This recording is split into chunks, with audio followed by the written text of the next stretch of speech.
उनकी शादी क्या हुई, मानो पास पड़ोस के लोगों को शगल का एक और विषय मिल गया। एक ने कहा, देखा, भाभी की मौत हुए 4 महीने भी नहीं हुए होंगे कि श्रीमान ने ब्याह रचा लिया।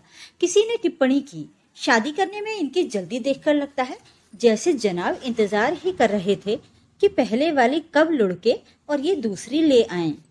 एक बुजुर्ग ने मानो अंदर की बात खोलते हुए कहा, अरे भैया, पहले वाली तो इनसे वैसे भी तंग आ चुकी थी। रोज देर गए रात में घर लौटना, न घर द्वार का ख्याल, न कोई जिम्मेदारी। वो बेचारी तो घर की चक्की में ही पिसकर खत्म हो गई। एक ने बात बढ़ाई, बस इन्होंने तो बीवी को बच्चा पैदा करने की मशीन समझ रखा था। देखा नहीं, 5 बरस में उसे 3 बच्चों की माँ बना दिया। कहते हैं जब मरी उस समय भी वो पेट से थी। जितने मुंह उतनी बातें। किशन बाबू और मालती के जोड़े पर हर एक का अपना टेढ़ा नजरिया था। कंछेदी भाई कहने लगे, अरे जिसे किशन बाबू ब्याह कर लाए हैं वो कौन सी सती साध्वी है, हमारे ही गांव की तो है। उसके लक्षण भला कौन नहीं जानता। अच्छा हुआ जो भाग्य से किशन बाबू की तरह दूसरी बार घोड़ी चढ़ने वाला दूल्हा इसे मिल गया। रामकृष्ण बोले, भैया मुझे तो खतरा ही लगता है। अब तुम ही सोचो, पहले से किशन बाबू के 3 बच्चे हैं। अगर यही रफ्तार इन्होंने जारी रखी तो प्यारे भाई बुढ़ापे के पहले ही इनकी कमर टेढ़ी हो जाएगी।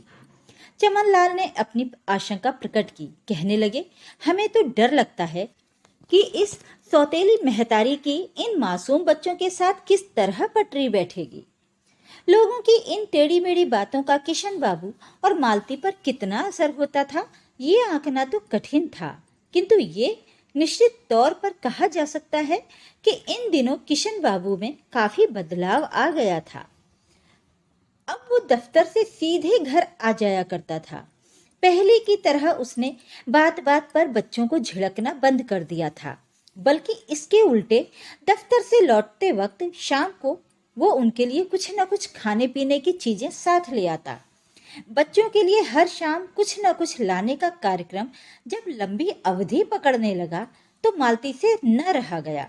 एक दिन उसने कह ही दिया, मैं तो कहूँ बाजार से ये सब रोज लाने की बजाय तुम मुझसे बता दिया करो कि क्या खाना है, मैं खुद बना दिया करूँगी।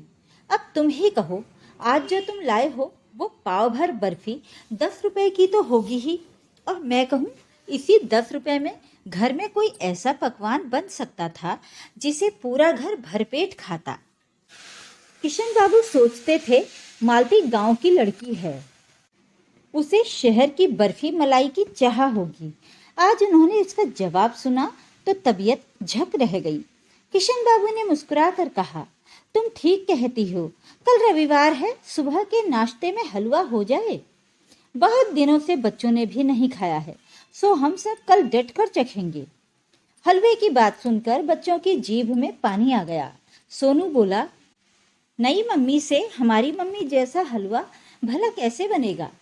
मालती ने नटखट सोनू को अपने पास खींचते हुए कहा, बेटे, नई मम्मी पुरानी मम्मी सभी एक जैसा हलवा बनाती हैं। घी शक्कर और सूजी मिलाओ, बस सोनू का हलवा तैयार है ना। मालती ने आकर इस घर को कुछ इस तरह संभाला था कि बच्चों को उसने ये महसूस ही नहीं होने दिया कि उनके ऊपर से कभी मातृत्व का साया उठा था। मालती माँ की पूरी ममता उन पर उड़ेल देती। बच्चों की देखभाल, घर का सारा कामकाज और उसके किशन बाबू की जरूरतों का ध्यान रखते हुए वो सीमित आमदनी में गृहस्थी चला रही थी। उसने घर को कुछ इस तरह संभाला था कि ऐसा लगता ही नहीं था कि इस घर में साल भर पहले कोई तूफान गुजरा था। इन सब के बावजूद भी पास पड़ोस के लोगों की नज़र में वो माँ नहीं थी, वो सौतेली माँ थी। दबी जुबान में स्त्रियां कहा करती, ये सब तो 4 दिन के चोंचले हैं, अभी सौत के बच्चों को बेटा बेटा करती है, खुद का एकाध पैदा हो जाने दो, फिर देखना ये माया ममता दूर हो जाएगी, तुम देखना इन्हें पूछेगी भी नहीं।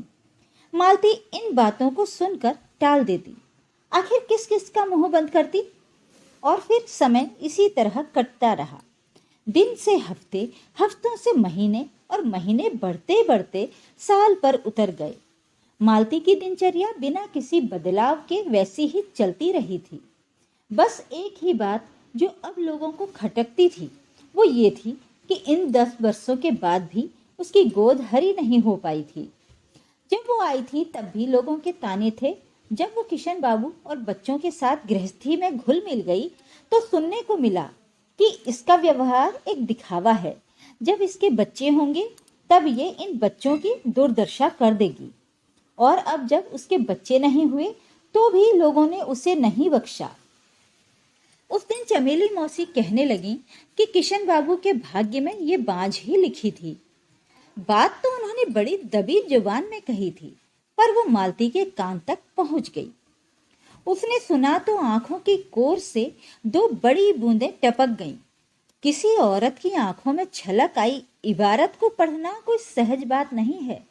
जिस मातृत्व की छांव में 3-3 बच्चे पल रहे हों, उसी को बांझ कहना कितना सही होगा? क्या बांझ की परिभाषा किसी स्त्री द्वारा प्रसव वेदना सहकर संतान उत्पत्ति करने भर से जुड़ी है?